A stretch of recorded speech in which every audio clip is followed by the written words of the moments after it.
It's the second episode of Business Morning in the year 2023. Good morning, and let's ensure that we start this year right by discussing impactful economic issues. And it happens here on Channels Television. You're welcome. I'm Ini John Mekwa. Let's begin from home. The Federal Inland Revenue Service, the FIRS, says that taxpayers can now obtain their tax clearance certificate in a single click instead of a period of 2 weeks through its Tax Pro Max solution.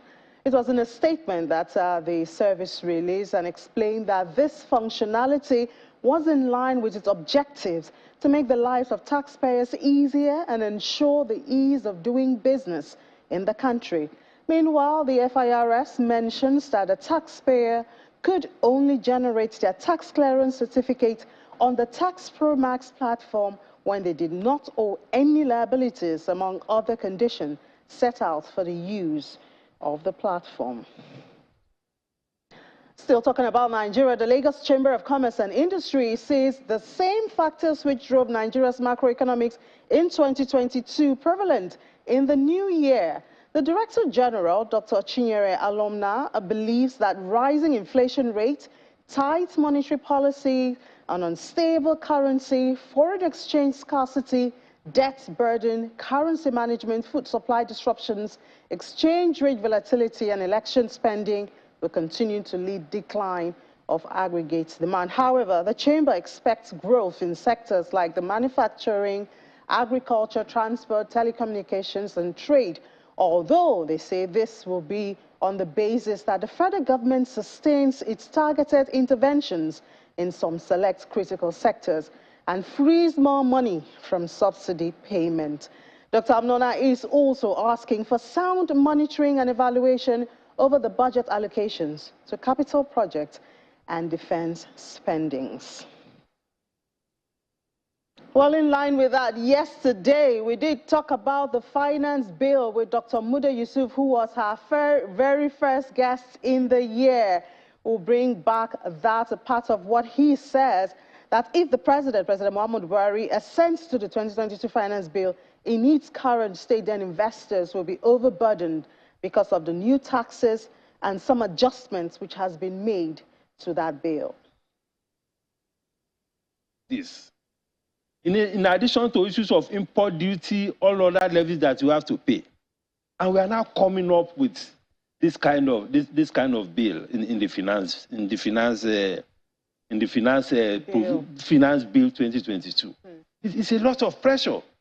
And what is even more disturbing is that the National Assembly did not give room for engagement with stakeholders. How can the Senate give 24 hours notice for public hearing on such an important bill that is touching on very vital legislations? 24 hours. We are talking of imposition of excise duties on all services. Whether you are television, whether you are radio, whether you are ICT, whether you are hospital, all services are now liable to excise duty at a rate to be determined by the President. Ideally, there should have been a robust public hearing on this so that we can have a lot of input of stakeholders. That's right. One of one of those words that seem to be already taking space in Nigeria's economic conversation is the issue of tax. Well, another one might be debt. Developing countries are facing $2.5 trillion debt shock, and Africa is on the front line of that. Developing nations may need to find as much as 2.5 trillion naira over the next 5 years to meet up with that. In Nigeria, if the plan of the federal government to restructure its ways and means loans of 23 trillion naira comes to effect, then we might be looking at about 67.7 trillion naira by the end of the year. Now, are these the words and the conversations we are going to be having in 2023?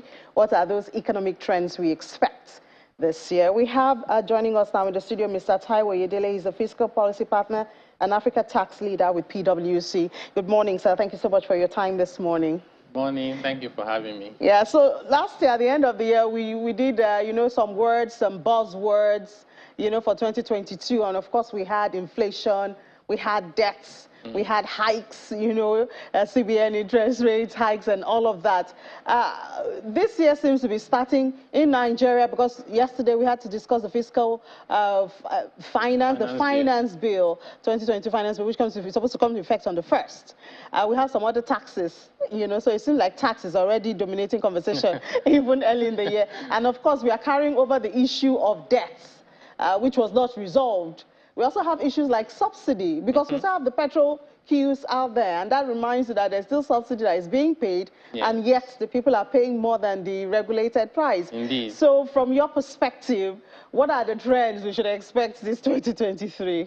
Yeah, thank you very much. You're right. I think if you look at 2022, you say inflation, you say cost of living, you say debt, and social crisis in a few places around the world. In Nigeria, you would add insecurity to that, and sometimes the lack of coordination between the fiscal and monetary authorities in particular, the lack of trust, subnational, center, citizens, governments. Unfortunately, I'm not sure it's going to be very different in 2023. Of course, taxes will be a major area of focus. Like you said, the finance bill has not been assented to as of yet, so it hasn't taken effect. We don't know whether it will be signed today. And some of us have our reservations, and I do agree with Dr. Muda Yusuf's position on the finance bill. Government needs to do better. There are issues you cannot control, and the whole world would understand, even when they don't like those outcomes. But then when you do self-inflicted pain, it's difficult for people to understand. For your political narratives, you may score the points, but investors are not, they can see through those, rhetorics.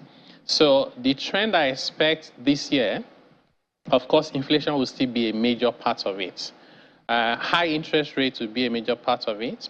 I think that real returns will continue to be negative in most places, including Nigeria in particular. There will be national, regional, and global dimension, particularly geopolitics. Russia and Ukraine, they don't seem to have found a figure or solution to their problems as of yet. And unfortunately, that's impacting on the rest of the world in a very big way. The one that gives me a big concern personally is COVID. We don't know whether COVID is going to make a deadly comeback, because we thought we were over with COVID, we got our vaccines, our lives were okay, we're moving on. And what we're seeing in China is giving us a lot of concern. Although they're saying that the variant there now is the variant for which many of us have been vaccinated, but you never can tell whether another variant will show up. We're beginning to see limited restrictions in some countries, especially if you're traveling out of China, even through a third country. So yeah, those are some of the trends I expect will be the major attention and focus this year. That COVID is a very scary one, because we do know how COVID devastated the economy in 2020, spilling even over to 2021. Yes. And as it is now, I don't think I've heard of Nigeria. I know the US, the UK, they have started talking about restricting, and China is a major trade partner with Nigeria. That means there's a lot of inflow and outflow, to China from Nigeria and all of that. Exactly. And I don't think that's being checked. Now, I hope it doesn't happen when we already start having all those deadly cases, as you have noted. Yes. Now, another big issue in Nigeria last year was FX. We saw the Naira depreciate and still depreciating. Yes. We saw our reserves. What do you see in these areas? Yeah, another interesting thing about 2023 is the year of two halves, right? You have the first half, May plus handover, technically being a different administration than the second half. And I do not think that anything will be different between now and May. We're going to have these multiple windows, lack of transparency as to who gets what, at what rates. And unfortunately, goods and services are already pricing at the black market rate, even if you are getting the official rate. So we're already suffering And at the same time, we're discouraging investors because they don't want to bring in their hard-earned money at 450, 440, and then, you know, so the hope, because we need to always allow hope to be alive, right? So I'm hoping that the second half, and based on the manifestos of the leading political parties, even though you can't really trust what politicians say, but let's say we take that as, you know, half-truths. It suggests that they would address the issue of foreign exchange. And what I think Nigeria needs to do is not rocket science, right? What you need to do is to take out legitimate demand from the parallel market, move it to the official market, and then do the supply-demand intervention in that place, so that even though you may have a depreciation in the exchange rate in the official market, but it will not get to the point of the parallel market. And that way we can attract more foreign direct investment, foreign portfolio investors will come in, and so on and so forth. And I think even more importantly, we need to remind ourselves that also in 2022, even if we did nothing wrong, Naira would have depreciated because the USD was stronger by almost 20% against the basket of international currencies. So I think on the official market, even though it's not reflective of the real exchange rate, it did well. Depreciation there, I believe, was under 20%. But at the parallel market, which is more reflective, that was where we saw the drama. More reflective and more realistic. Yes, more realistic, more realistic. Even the guys importing diesel will tell you, we can't get the official rate. Yeah, yes. So they go and buy parallel market, manufacturers, everybody actually. Because that's where you find so talking about the, you know, the campaigns and the promises, I did hear one of the parties, presidential candidates, say that he was going to tell the central bank to merge the exchange rates. So I thought to myself, how possible is it that the executive can just give an order that rates be merged? Is it workable? Because if we talk about them bringing in solution, then we have to, it's not just about them saying we're going to solve the problem. It's how are you going to solve the problem? Can you deal with the spillover effects, you know, when you give such orders? You know, that is what comes to my mind. Yeah, I don't think it's right for anyone as the president to direct the central bank as to what they need to do, right? But we know it can be done indirectly. And we should start with what I call the low-hanging fruits. So on one hand, you find, for example, we have policies in Nigeria today that are complicating our FX situation. For example, there are loads of taxes that government says Nigerians, businesses, individuals must pay in foreign currency, and I don't get it. So if I order something, maybe a software from any of these digital giants, I'll go and join the queue to bid for $1,000 to pay. When I find that, I'll come back and say there's withholding tax, there's VAT, and then I'll go and join the queue again to bid for dollar that's already in Nigeria, so I can use it to pay government of Nigeria. We are creating artificial scarcity, you know, and then demand for USD, and that's creating problems. So what the CEO of Nigeria, next CEO of Nigeria can do is to look at those policies and ensure that they promote the demand for Naira rather than the demand for USD. When the whole world, almost the whole world descended on Russia, they did a few things. One of it was buy my crude in my local currency. In fact, they even said pay our taxes in our local currency. They still pay. I know that some months ago, I know that the ruble gained because it was the tax-paying period. And they were paying in local currency. So you bring your dollar and demand the local currency. You have to create demand for the Naira. So what we can also do is discourage the CBN from these 43 lists of prohibited items, by ensuring that there's proper coordination between monetary and fiscal policy. What do I mean by that?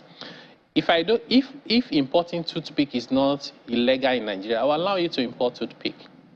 I will allow you to bid for FX in the official market. But because I want to discourage the importation of toothpick, I will impose higher import duties. It can be 300%. So you get the same result you are getting now without the distortion in the foreign exchange market.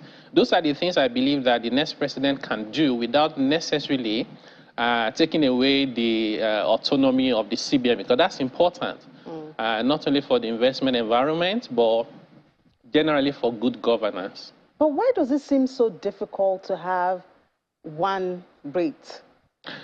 I think people are benefiting from it. The people who are benefiting from mystery and the chaos we have. By the way, you know, the major currencies of the world, maybe apart from the USD, also suffered. You didn't see them creating 3 rates or 4 rates or 5 rates. So we tend to not take a step back and say, what is the fundamental reason for our problem and address it? Sometimes we're knee-jerk, right?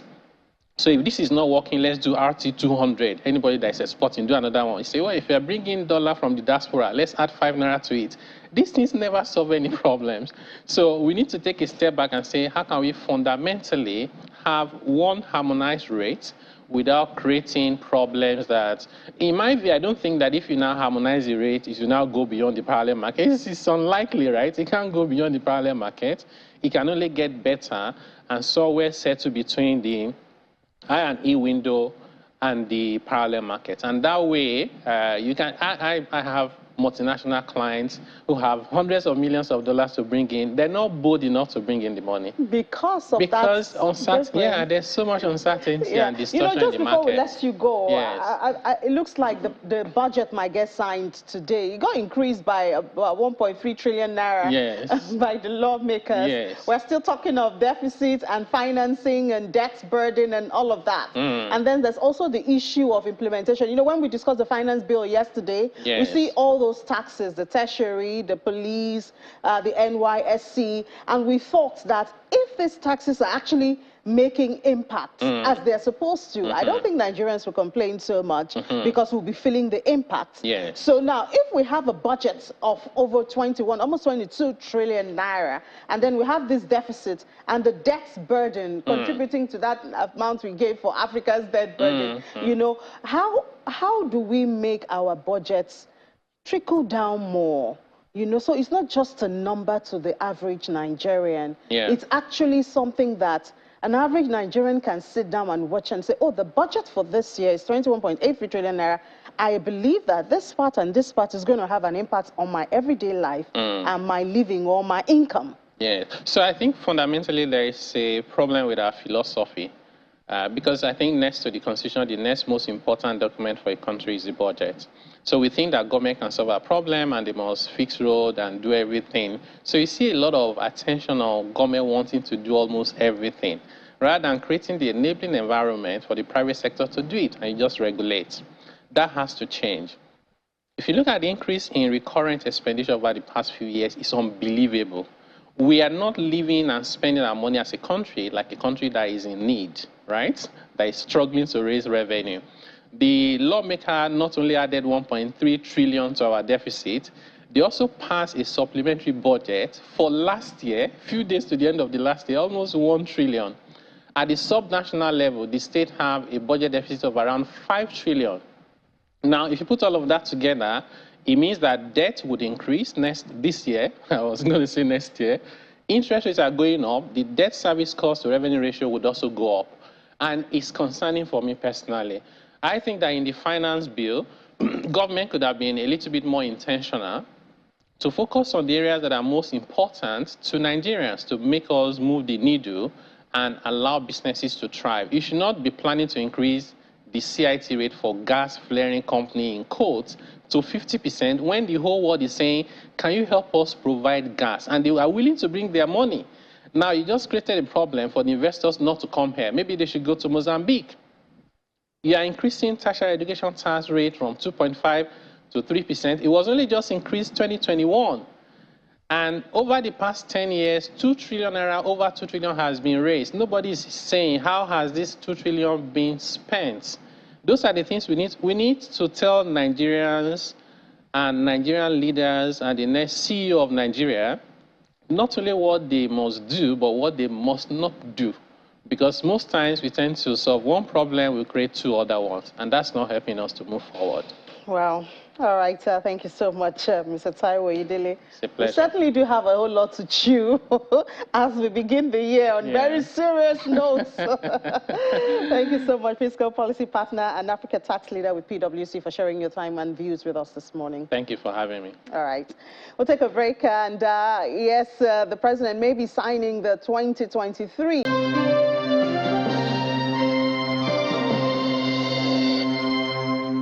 Welcome back. Oil prices slid on Tuesday from the highest levels in a month after Chinese economic data dampened market sentiment, and the head of the International Monetary Fund warned of a tougher 2023. Brent crude futures had fallen by 25 cents to $85.66 a barrel, while U.S. West Texas Intermediate crude was at $80.06 a barrel, and that's down 20 cents. Weaker factory data from China, which is the world's largest crude importer and second largest oil consumer, weighed on prices. And well, to talk more about this and other issues in the commodity space, we have Bolanle Agbaje, analyst with Financial Derivatives Company, joins us. Hi, Bolanle. Happy New Year. Same to you. Good to see you in 2023. Yes. Hope we'll have better conversations. It starts from within us. We have to just be optimistic. Although we'll still be feeding off of what, happened in 2022. The reality you mean, because we already started with issues of taxes, yes. The debts burden, financing the 2023 budget. Recession talks, and even all the fuel situation that we're still facing. That we had to carry over from 2022. We still have queues out there. Yes, if you want to buy petrol now, you check. Exactly. You check where you're going to, how long you have to queue, and all of that. Yes. Unfortunately, and then we have this threat also from China, the COVID situation, and that affects oil prices for everybody. It does. But, on one hand, you have a situation where they've talked about easing, the lockdowns and even stopping it in actual fact. I think by mid-January, they're looking at that. And what then happens is, obviously, you get more surging cases of COVID, but on the bright side, you'll see, more activity within the Chinese economy. But will there really be activity? Are they going to keep to that plan? With the number of deaths and the number of countries either threatening or shutting down travelers from China. I don't know if they will continue. It's a very sticky situation in the sense that, on one hand, they, closed down the economy and you have complaints by people in China. There were protests, yes. Yeah, there were protests and all that. So I'm sure the government is just thinking, you know what, let's just see what happens. Let's loosen up and see how, COVID can manage itself. And they loosened up, and then we saw that. Yes, we did. But the good thing for us is, as they loosen up, what we can feed off from it is, the increased demand in major sectors in the world economy, particularly the oil, industry, and that obviously favors, and that favors us as well. Yeah, but it can also be risky because if they have more cases and it spreads to Nigeria, it's another threat. Yes, but what happens is, like America has come out to say they're going to more or less require, a positive COVID or negative COVID test from, travelers from China, and it will be nice for Nigeria to also do the same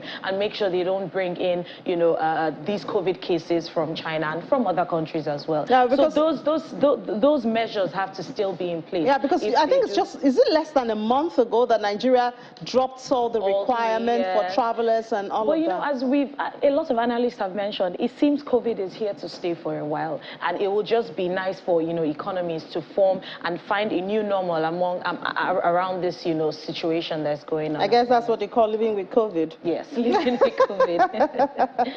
All right, then we have LNG, liquefied natural gas, plunging. Yes, so the fact that European EU had already, this is talks that had started mid-2022 where they were building, their inventories. And it's great to see that all that work has actually paid off in the sense that even though, you had seen the increased demand, well, their inventories had been stocked up to about 90%. I think now I was reading about 83% in high inventory levels. And that's great, for supply levels. And obviously that feeds into lower prices. And also the fact that they had already anticipated a stronger than expected weather conditions, and right now you're seeing milder conditions, but obviously January, February is usually the peak time for the harsh winter weather, and it'll be nice to see what goes on from there.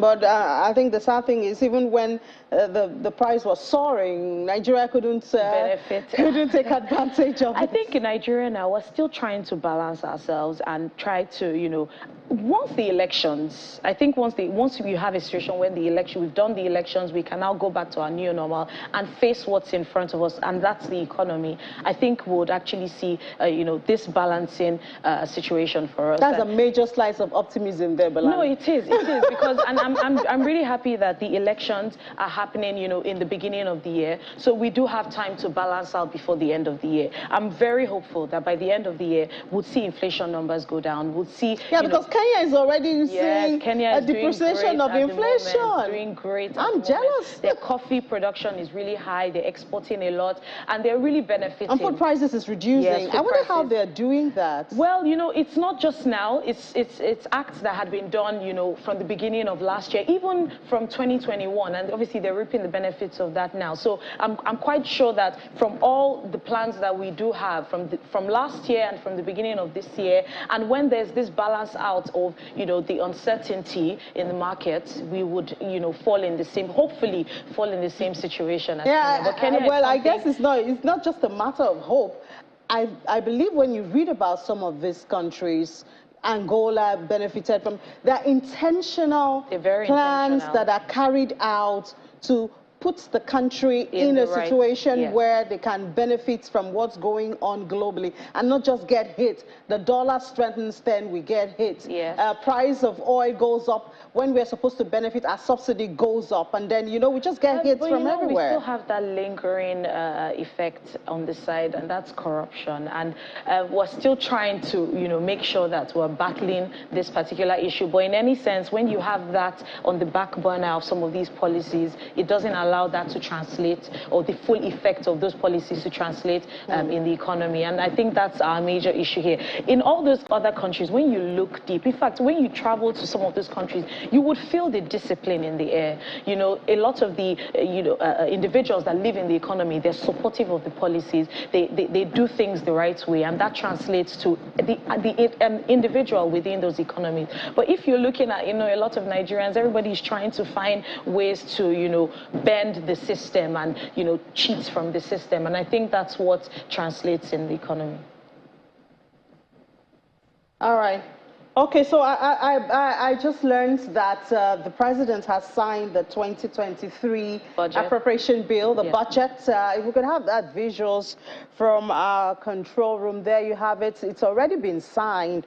The budget is 21.83 trillion naira. Remember that last week, the lawmakers increased that budget by 1.3 trillion naira. And of course, that raises the concerns of funding that budget.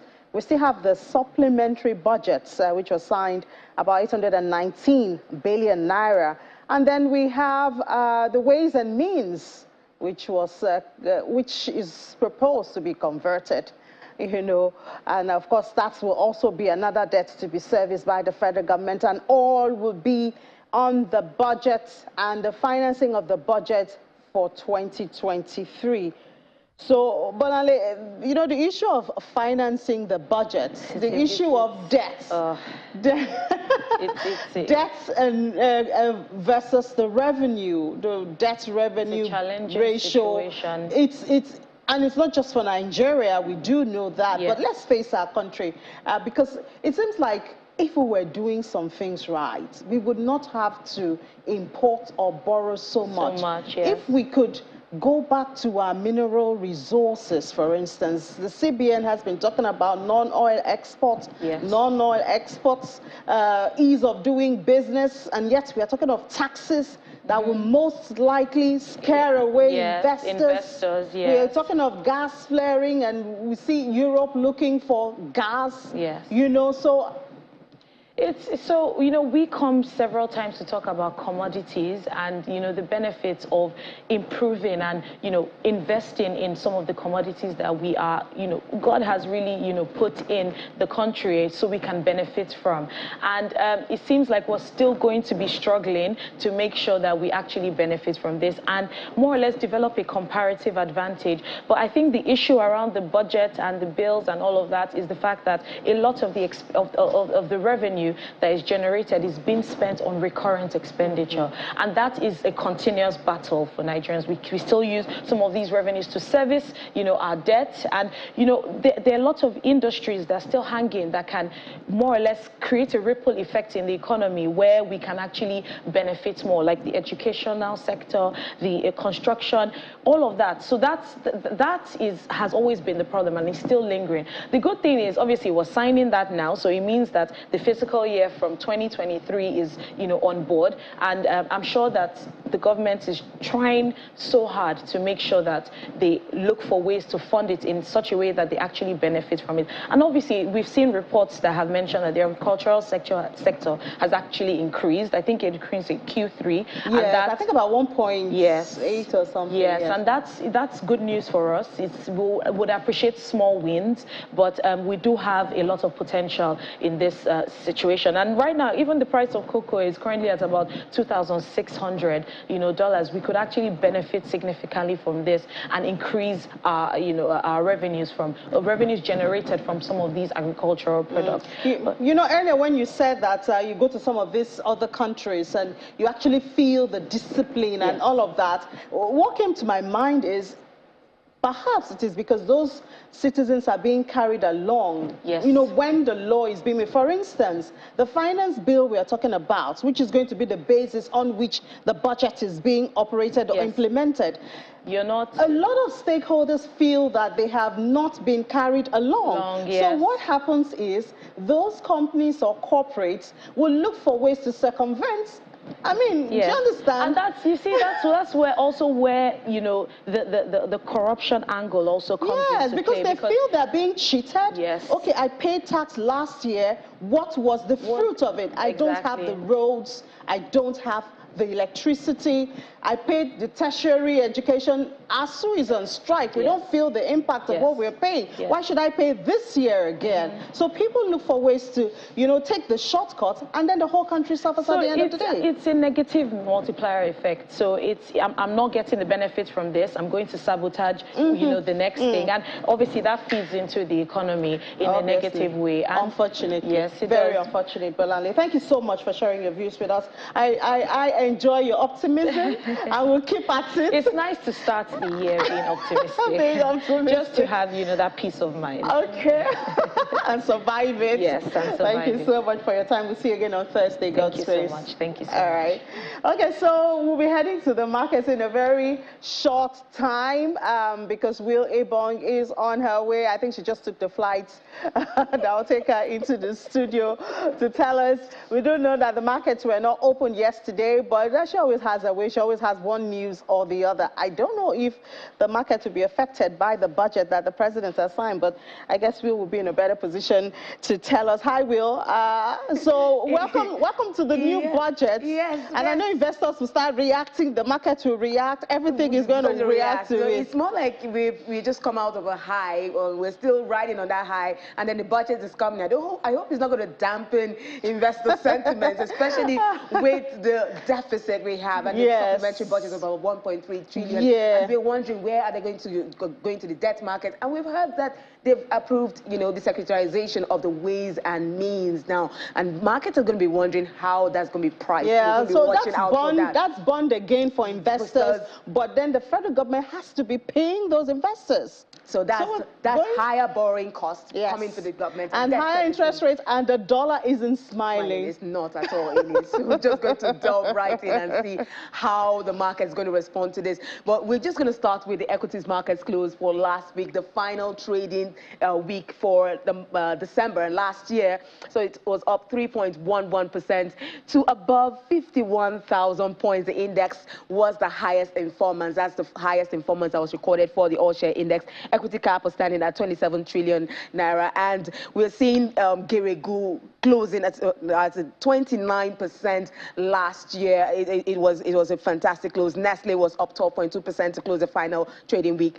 Airtel Africa was also leading there, and Nigerian breweries also drove the positive gains we saw in last year's trading session. Now, activity levels were also upbeat. We got, though the week was shortened, we had 2 public holidays, but we still saw a fantastic close for the equities market. Value was traded, volume and value traded was about 118.4% and 17.7%. But we're just going to look into the market, talk to our analysts, and see how today is going to pan out and what we should expect, especially with the signing of the budget. Good morning, Samson Owolabi. He's a investment research analyst with ARM Securities. He's going to be talking to us this morning. Good morning, Samson. How are you doing today?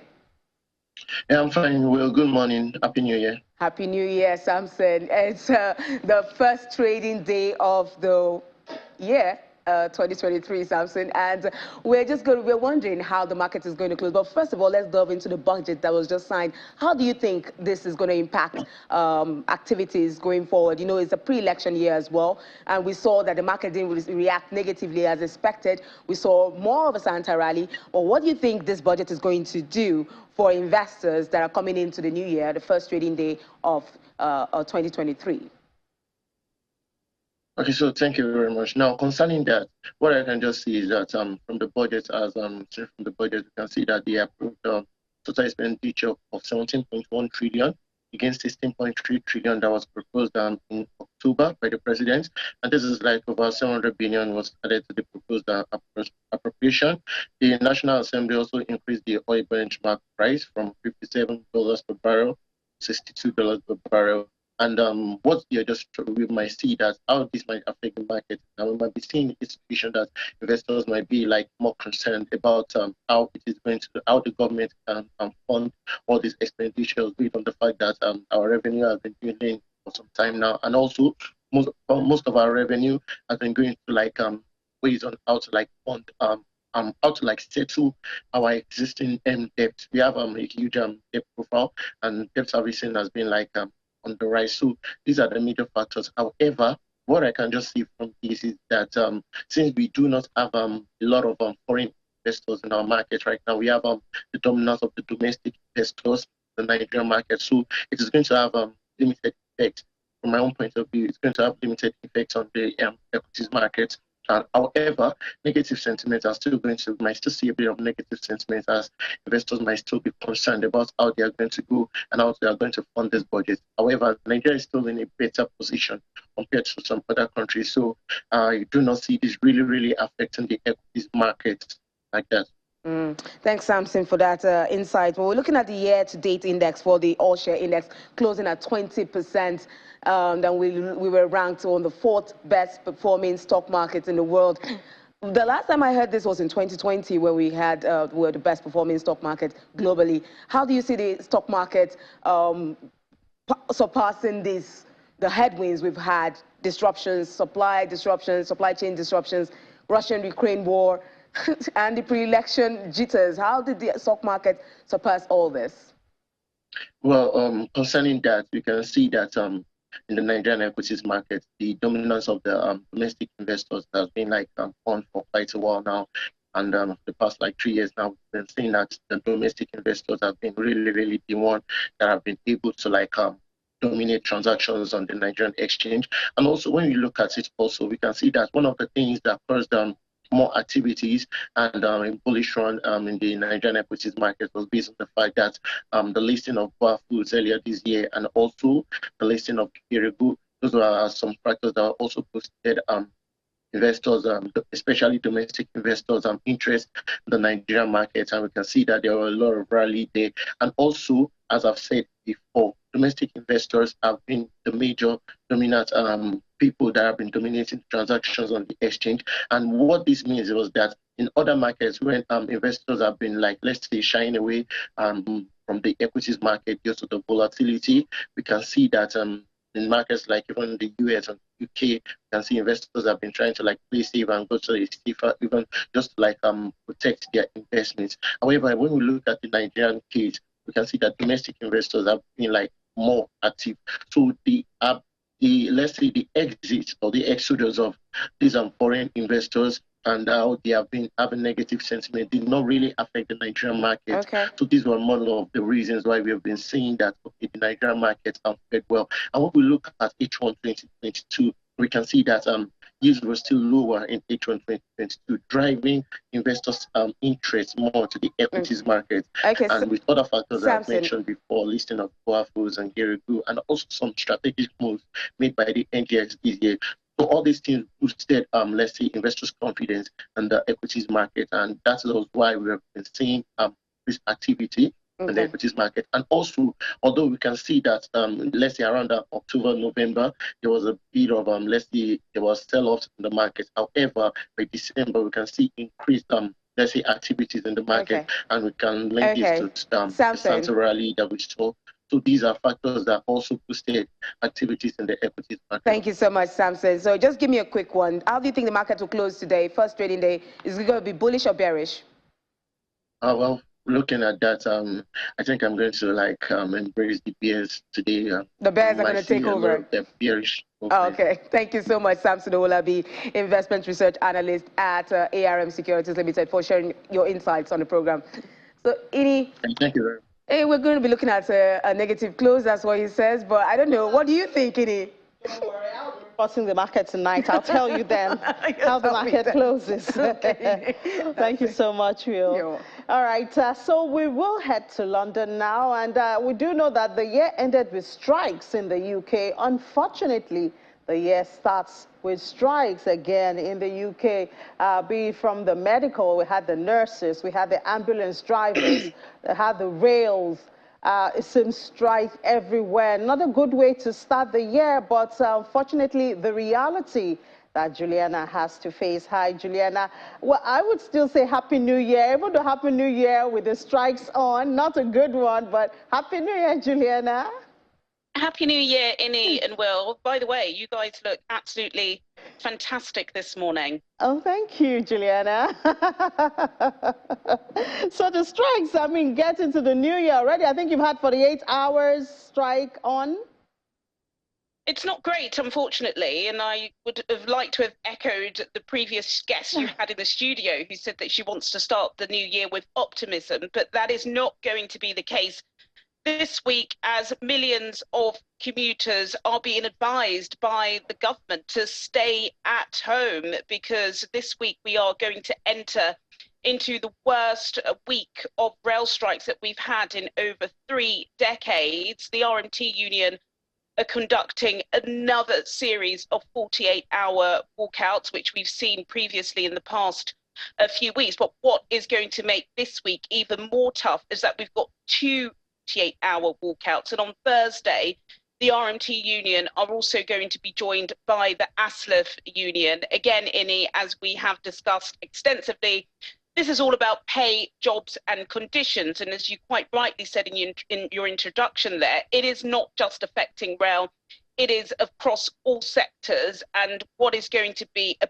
particular massive headache to Prime Minister Rishi Sunak when he convenes Parliament next week is the NHS workers, who are planning to down tools once again in the next few days. And it comes at a time when they are already suffering crippling setbacks caused by the pandemic. I think now it is going to be time for Rishi Sunak, Mark Harper, the Health Secretary, and other union bosses to sit around the table and negotiate with these workers. Millions of people are working from home this week, which means people are not going to be out buying coffee. People are not going to be out going to restaurants, eating with their colleagues. They're going to be keeping their money in their pockets at a time when the economy is already on the brink. So unfortunately, things are likely to get slightly worse before they get back better in the UK. But this is certainly going to be a cause for concern for Rishi Sunak, who people are already doubting if he can lead the Conservative Party into the next election. Yeah, source of worry there, and then no surprises when we see the GDP at the first quarter, and then we see all of this reflecting in that. And so also it comes as it, where will the Britain government get this $90.5 million that they hope to use to reduce the dependence on Russian nuclear fuel?